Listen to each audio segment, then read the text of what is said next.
first Billy Graham, now Franklin Graham, they have an agenda against homosexuals. And I can understand that. The Bible preaches against it. It's this and that and so forth. But I think that they're like false prophets, or like the guy who's running, trying to close the barn after the horse is gone. Now, his father had a long reign in serious influence. But as I said, I think he was working for the Antichrist. They paid him somehow, give him position and recognition and so forth and so on to keep him quiet and dumb down his gospel. Because what causes this? I mean, on a religious level, we have an understanding. God says because men refuse to serve Him, He allows them to become, these various things: woman, woman, man, and man. Okay, threesome and all this kind of sexual perversion. And to come and attack homosexuality is so stupid, because it's like somebody coming and say, uh, these accidents, we need to stop them. And you're not going back to find out like people driving drunk, people driving without training, the cars are unsafe. I mean, we got to get down to what is causing these things and solve it. For example, I mean, I was speaking with a person last night that I think was federal. I think she's a police, but she's playing games. She started off with, "Oh, I'm hungry. I could eat something." Well, that's my bag. I'll try to get him something to eat. She wants smokes and so on and so forth. But she was saying, and I take this serious. She said that as a teenager, she messed with Wicca.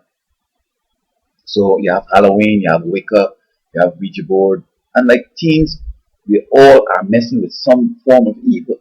And if you were to come out and counsel folks and preach against those things, I think you would save the horse from running out to the barn, right? Not wait until the horse comes down the road and say, "Hey, let us build a better gate here to keep the horse in." So unless he's willing to go back and deal with some things that aren't popular, listen, people, Halloween is bad. These various forms of evil, magic. I mean, I'm sure they endorse Christian magicians and Christian rock and Christian reggae and all this stuff. I mean, I don't even know if this guy has any education in theology. His father, I mean, they're not impressing as theologians or understand the word of God, or else they're only talking like this. I think that at this point in time to say gays is bad and gays must go away, it's too late. What about the young people that are coming up? Is there any way that we're working to help them to wait until they're mature enough to make such decisions, not having in schools sort of bisexual and all this kind of sexual education, and taking the place where they could be learning the math and the science and the home economics and all the things, the forcing these advanced stuff in them.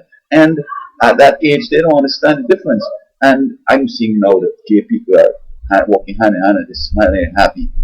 Now, the thing is working, okay?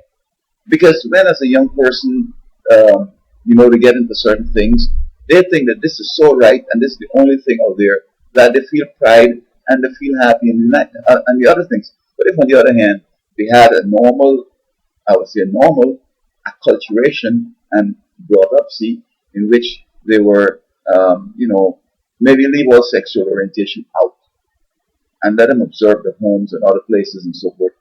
And when they are old enough, if they want to go that way, it's fine. So these folks out there that he's talking about, some of them don't even know the difference. They've been, from so small abused or whatever, and now, trying to say, this is that and whatever. Notwithstanding, I agree with the Bible teaches, but the Bible also tells us to be sensible. And if you want to solve a problem, you got to understand the problem and get where you could make a difference, as opposed to just, these gays out here or whatever. You're just wasting time, Franklin Graham.